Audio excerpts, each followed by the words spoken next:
Hi, this is Karen Peters with RenovatedFaith.com, and today we are talking clear coats. If you have ever done a piece of furniture and you know that it's going to get a lot of use, maybe a tabletop that you know is going to have to endure the everyday stress of kids and glasses sitting on it overnight, then you want to use a good clear coat.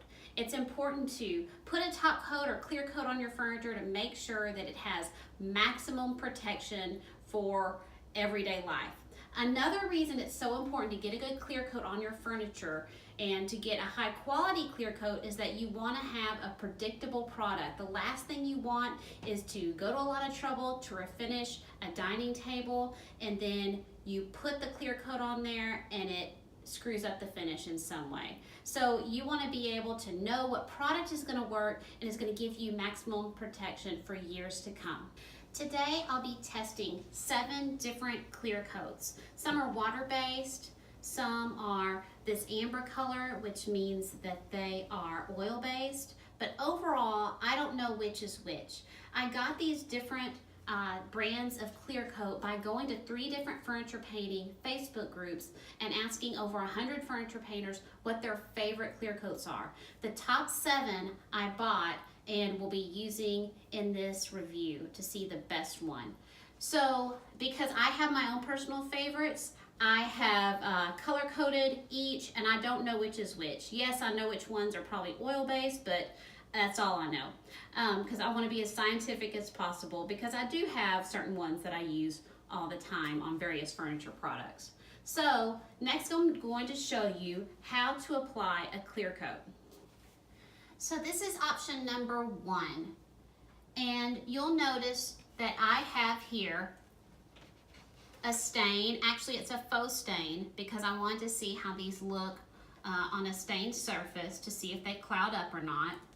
And then I have just a basic painted surface in gray latex. So first I'm going to put a little bit of clear coat, and this is sample number 1, on my foam brush. And I'm just going to, actually the grain is going in this direction. You want to go with the grain. And you'll see that it's cloudy, and that's okay because it will dry clear. And you want to put a pretty liberal amount.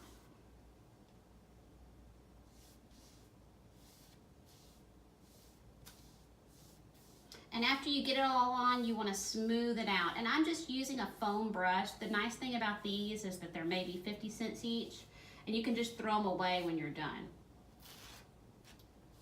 And I'm going to do the same on this stained surface. Again, I want to see how these stack up on both stained surfaces and painted surfaces. And again, you can see that blue haze, that's going to dry. And it'll be completely transparent.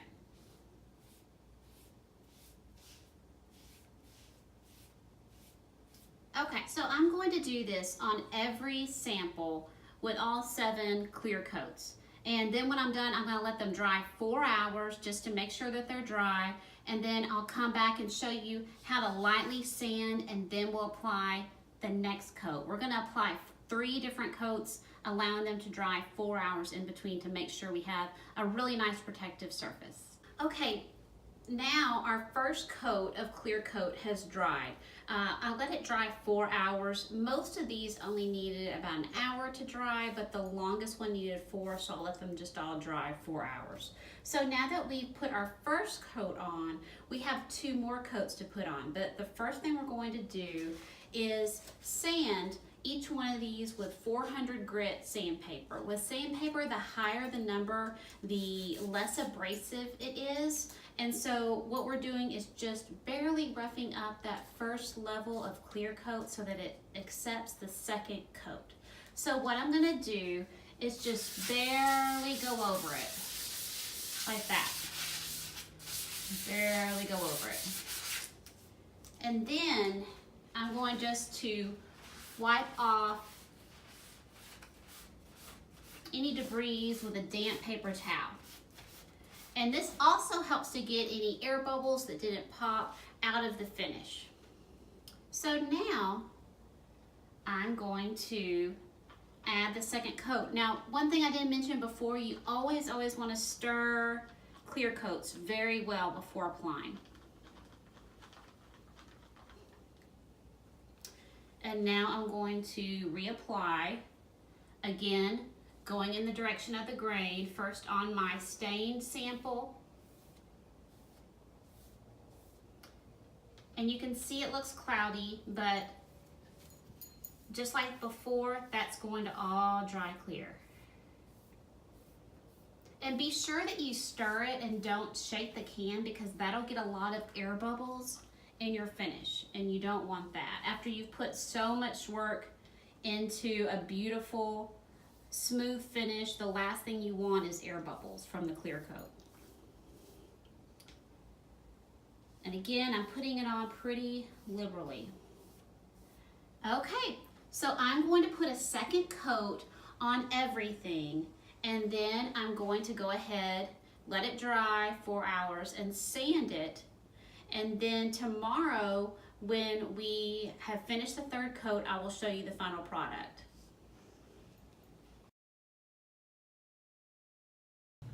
Hi, it's 3 weeks later, and I've got my helper Morgan here with me. Hi everyone. And we have let the clear coats not only dry, but cure for a full 3 weeks. And if you remember, we put 3 coats of clear coat on each section for each corresponding product, both the stained piece here and also the painted piece here.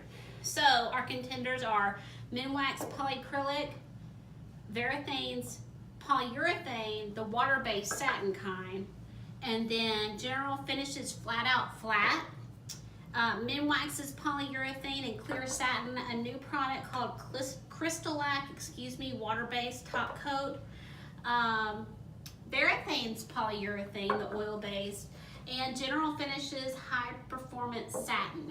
But I don't know about you, but there's one test of a truly effective top coat, and that is if it can allow a glass to stay on it overnight. How many of you have had a really nice table that maybe you did or you bought and someone left a glass on it and it ruined it? Well, I don't want to have to deal with that. So tonight I'm going to let a glass sit on each one of these surfaces, and we'll find out which of these does the best in terms of resistance to water. So I will put the results of that in my blog post, and you can find the link for that in the post description below, and I will share the results of that with you. Thank you very much. Bye-bye. Bye.